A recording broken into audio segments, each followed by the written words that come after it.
3월 30일 화요일 고난주간 화요일 새벽예배 본문의 말씀은 마가복음 14장 43절로 50절까지 말씀이 되겠습니다. 마가복음 14장 43절로 50절까지 말씀을 통해서 고난주간 화요일에 주시는 하나님의 은혜를 함께 나누도록 하겠습니다.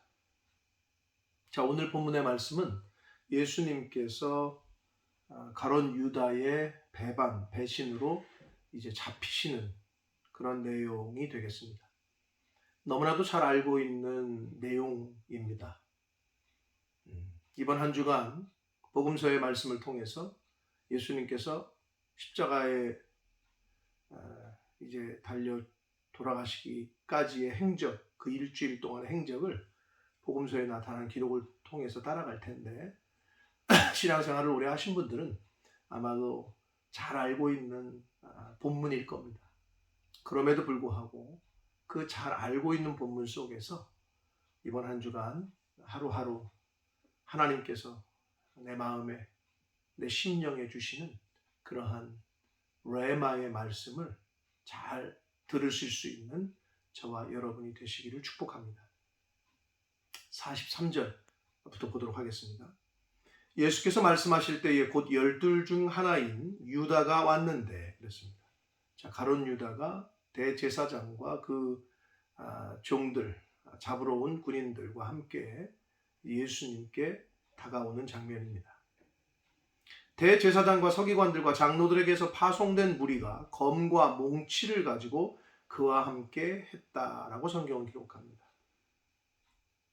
이제 가룟 유다가 스승인 예수님을 은 30, 돈, 재물을 좀 받고 그리고 대제사장과 당시의 종교 지도자들에게 넘기는, 배신하게 되는 참 안타까운 기록이기도 합니다. 얼마나 예수님 마음이 아프셨을까 하는 생각을 해봅니다. 아무리 예수님의 최측근에서 직접 사역을 목격하고 가르침을 받았음에도 불구하고 한순간에 그 재물의 유혹에, 사단의 그 미혹에 넘어가면 스승이 아니라 뭐 부모님, 처자식까지도 죽는 데 내어주는 그러한 시대에 우리가 살고 있기 때문에 충분히 우리가 가룟 유다가 충분히 그럴 수 있다. 그만큼 연약한 것이 인간이다라는 것을 또 한번 생각해 보게 됩니다. 44절을 봅니다. 예수를 파는 자가 이미 그들과 군호를 암호를 짰다는 거죠. 이르되 내가 입 맞추는 자가 그이다. 예수님이다. 당시에 입을 맞춘다는 것은 오늘날 유럽의 대부분의 인사법, 이렇게 볼에다가 입을 이렇게 맞춘다는 게 아니고요. 볼에다가 이렇게 하는 그런 인사법이 오늘날도 있기 때문에. 근데 여기서 그런 인사법으로 내가 입을 맞추는데 한 번이 아니라 여러 번 맞출 테니까 잘 보고 있다가 그 사람을 잡으라, 예수를 잡으라 라고 이렇게 서로 이제 사인을 맞춘 것 같아요.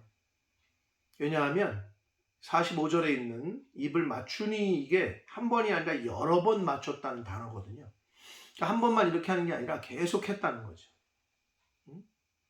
자, 입을 맞추는 자가 그이니 그를 잡아 단단히 끌어 가라 하였는지라. 45절 이에 와서 곧 예수께 나와 랍비여 선생님이여 하고 입을 맞추니 그랬습니다. 여기서 입을 맞췄다는 게 이제 여러 번 했다는 거예요. 평상시하고 다르게 아주 반가운 척. 같은 병행 문단인 누가복음 22장 48절에 보면 예수님께서 이 말씀을 하십니다. 내가 입맞춤으로 인자를 파느냐? 내가 어떻게 보면 가증스럽게 나에게 인사한다시고 나를 파느냐라고 예수님께서 이렇게 직접 말씀을 하셨던 부분이 또 누가복음에 나오고 있습니다. 가룟 유다와 그 사람들과 그렇게 내가 여러 번 입맞출 테니까 그 사람이 예수니까 그 사람을 잡아라. 46절입니다. 그들이 예수께 손을 대어 잡게 돼요. 그러자 47절 곁에 서 있는 자 중에 한 사람이 칼을 빼어 대제사장의 종을 쳐 그 귀를 떨어뜨렸다라고 기록합니다. 자, 마가복음에서는 이게 이제 요한복음에 보면 베드로라고 분명히 나오거든요. 마태복음에서는 예수의 제자 중 한 사람이라고 나오고, 요한복음에서는 훗날 제일 늦게 복음서 중에 가장 늦게 쓰여진 요한복음에서는 베드로라고 밝혀요. 그런데 마가복음이 복음서 중에 가장 먼저 쓰여졌거든요. 근데 여기서 왜 이름을 안 밝혔을까 추측하기는, 마가가 이 복음서를 쓸 당시에는 아직 베드로가 살아있어서 생존해서 사역을 하고 있을 때, 그래서 아마 익명으로 처리한 것이 아닌가라는 그런 합리적인 추론을 해보게 됩니다. 근데 요한복음, 나중에 후대에 쓰여진, 제일 마지막에 쓰여진 요한복음은 베드로라고 이름을 밝히고, 사도 요한이 밝히고 있습니다. 그래서 여기서 예수님을 잡자 베드로가, 그래도 나름 명색이 수제자잖아요. 수제자인 베드로가 칼을 빼서 대제사장의 종, 이름이 말고라고 또 밝히고 있습니다. 그 요한복음에서 내려쳐요. 제자다운 모습을 어떻게 보면 보인 거죠. 그 귀를 떨어뜨려요. 그래서 예수님께서 다른 복음서에 보면은 왜 네가 검 갖다가 그러냐, 검은 검물을 쓰는 자는 검으로 망한다, 이렇게 책망하시면서, 여기 나와 있지 않습니다만은 그 말고의 그 귀를 붙여 주셔서 다시 치유를 해주셔요. 귀를 고쳐 주셔요. 왜 그러냐면 대제사장의 종이라는 것은 성전에서 대제사장을 도와서 성전의 일을 하는 사람이었거든요. 근데 성전 봉사 규례에는 육체 흠이 있는 자는 성전 봉사를 못하게 돼 있었어요. 그리고 예수님께서 지금 당신을 잡는 사람임에도, 잡아가는 나쁜 짓을 하는 사람에도 불구하고 그 대제사장의 종의 말고의 귀를 베드로가 칼로 떨어뜨리니까 베드로를 꾸짖으시면서 그 말고의 귀를 붙여서 회복을 시켜주세요. 치유를 시키시는 기적을 베풀어 주세요. 왜냐하면 그 성전 봉사 대제사장의 수종드는 사람으로서의 역할을 잘 감당할 수 있도록, 예수님의 사랑입니다. 예수님의 인자하심을 엿볼 수 있습니다. 그러시면서 48절에 보면 예수께서 무리에게 말씀하여 이르시되 너희가 강도를 잡는 것 같이 검과 몽치를 가지고 나를 잡으러 나왔느냐? 라고 말씀을 하셔요. 그러시면서 내가 날마다 너희와 함께 성전에 있으면서 가르쳤으되, 49절, 너희가 나를 잡지 아니하였도다. 그러나 이는 성경을 이루려 함이니라 하시더라. 라고 말씀합니다. 성전에서 맨날 성경 가르쳤지만 너희들이 자기를 잡으러 오지 않았는데, 이 새벽 미명에 잘 보이지도 않는 어두컴컴한 때에 검하고 몽치를 가지고 나를 잡으러 왔냐? 그렇게 물으시면서, 그러나 이것은 이미 구약 성경에 예언한 것들이 성취되는 것이 사건이다 라고 예수님을 알고 계시면서 말씀을 하셔요. 이사야서 53장 12절에 보면 메시아를 범죄자 중에 하나로 취급할 것이라 라는 예언의 말씀이 있었고, 스가랴서 13장 7절에 보면 목자를 치면 또 양들이 흩어질 것이다 라는 말씀이 나와요. 그래서 50절을 보면 제자들이 다 예수를 버리고 도망했다라고 말씀합니다. 이사야서나 스가랴서에 구약에 예언된 말씀들이 그대로 이루어지는 것을 예수님은 말씀을 하셨습니다. 사랑하는 성도 여러분, 저희가 고난주간을 보내고 있습니다. 어떻게 예수 그리스도의 고난에 동참하고 계신지 모르겠습니다. 현대를 사는, 오늘날을 사는 저와 여러분이 과연 십자가의 고난, 예수님의 고난을, 그 고난에 동참한다는 게 과연 어떻게 하는 것일까?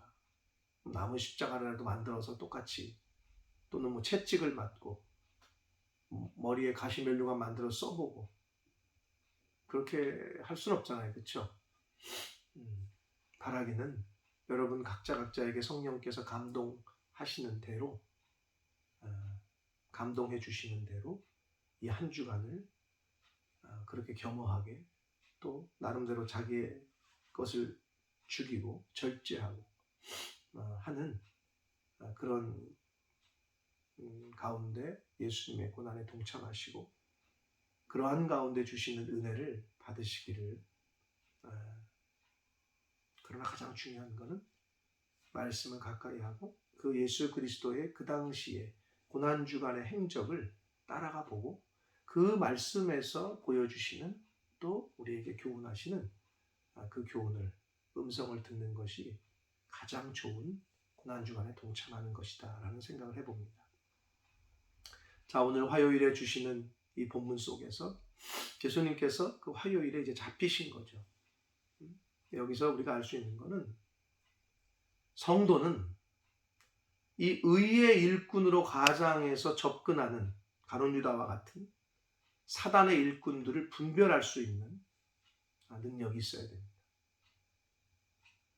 의의 일꾼으로 가장해서 접근하는 사람들이 있어요. 교회에도 많아요. 우리 주변에도 많이 있어요. 성도는 그거를 분별할 수 있는 영분별의 능력을 소유하고 있지 않으면 속는단 말이에요. 저 사람이 내 편인 줄 아는데 사실은 적군이야.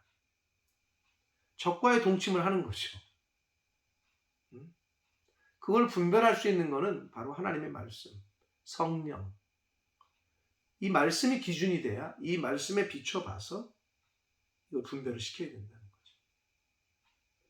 그래서 오늘을 사는 저와 여러분은 의의 일꾼으로 가장해서 다가오고 접근하는 사단의 일꾼들을 잘 분별하는 할 수 있도록 하나님의 말씀으로 무장을 해야 된다. 자, 그리고 그 마지막에 보면 예수를 다 버리고 도망했잖아요. 예수를 다 버리고 도망을 갔어요. 근데 이제 그 우리가 월요일 날 살펴봤던 본문인 그 위에 보면 42절 그 위에 보면 기도하고 깨어 있어라. 그런데 다 잠잤잖아요. 그리고 일어나라 함께 가자 했는데 결국 가다가 예수를 잡으러 오니까 다 도망쳤잖아요. 왜 그럴 수밖에 없었을까? 깨어있지 못하기 때문에. 즉 말씀으로, 기도로, 성령 충만함으로, 말씀 충만함으로 기도하여 깨어있지 못했기 때문에 결국은 예수님과 끝까지 함께 할 수 없었던 거예요. 함께 예수님과 함께 하려면, 영이신 하나님과 함께 하려면 내가 너희에게 이른 말이 영이요 생명이라라고 예수님이 요한복음 6장 63절에 가르쳐 주신 대로 영이신 하나님과 함께 하려면 영인 하나님의 말씀과 늘 함께 해야, 그래야 함께 할 수 있어요. 그런데 하나님의 말씀과 함께 하지 않으면 하나님과 함께 할 수가 없고 이 제자들처럼 다 도망가고 결정적인 순간에 예수님과 함께 할 수 없게 됩니다. 사랑하는 성도 여러분, 이들은 검과 몽치를 가지고 왔어요. 무기를 들고 온 거죠. 그러나 하나님의 자녀된 성도의 무기는 검이 아니고 망치나 몽치나 칼이 아니고 창이 아니고 바로 말씀과 기도임을 잊지 말아야 됩니다. 저와 여러분의 무기는 하나님의 말씀이에요. 왜? 말씀이 곧 성령의 검이라고 하셨으니까. 그리고 기도예요. 내 말이 내 귀에 들린 대로 내가 실행해 주겠다. 예수 하나님께서 그러셨잖아요. 기도하는 게 여러분 얼마나 큰 힘인지 몰라요. 여러분 그래서 성도에게 나쁜 짓을 하고 아프게 하잖아요. 하나님에게 울면 그게 여러분 제일 큰 복수의 시작점이 되는 거예요. 내가 가서 저 사람 똑같이 때려주고 내가 가서 저 사람 거 뺏으고 아니에요. 하나님 앞에 이르는 거지. 그리고 하나님 앞에 신원하는 거예요. 하나님, 저 이렇게 억울합니다. 저 이렇게 힘이 듭니다.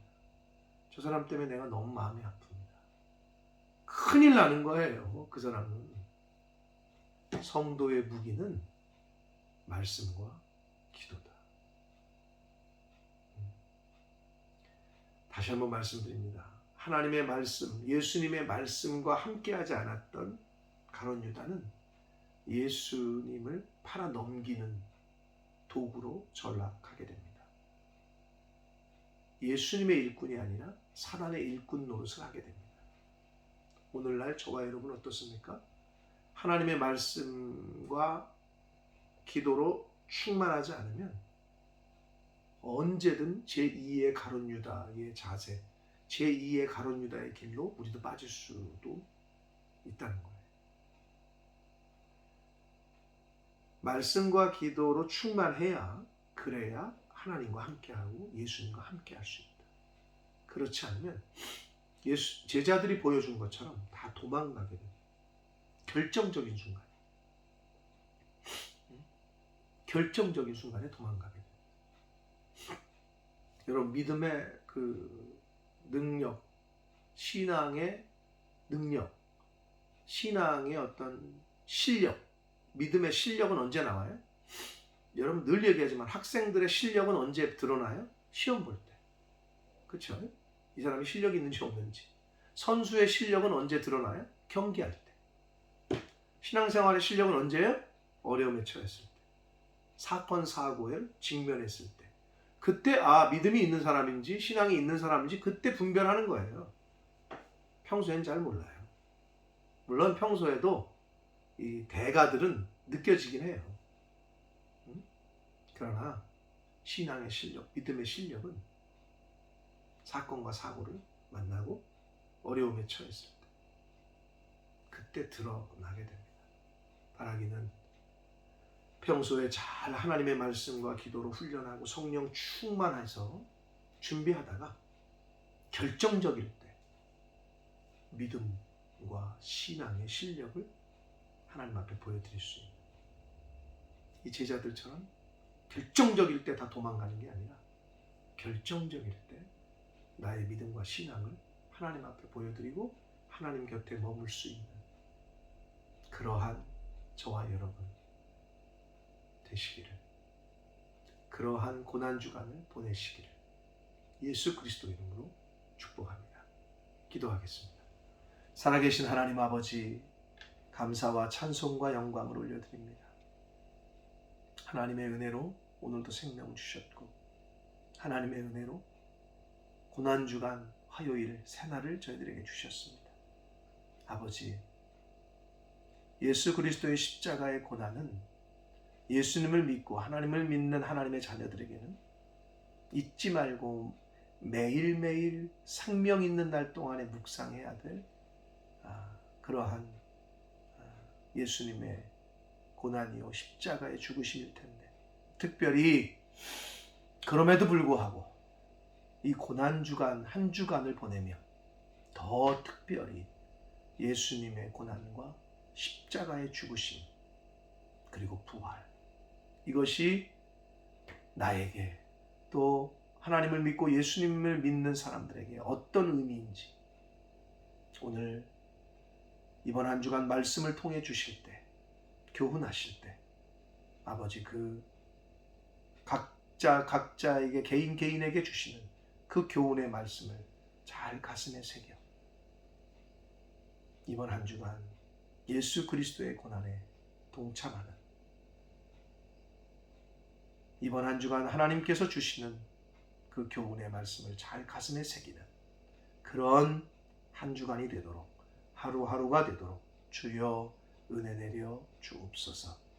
하나님의 말씀과 기도로 충만하여 결정적인 순간이 왔을 때 믿음의 실력, 신앙의 실력을 보여드릴 수 있는 준비된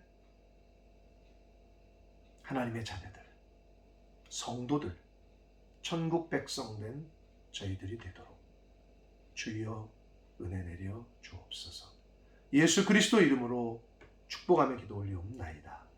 아멘.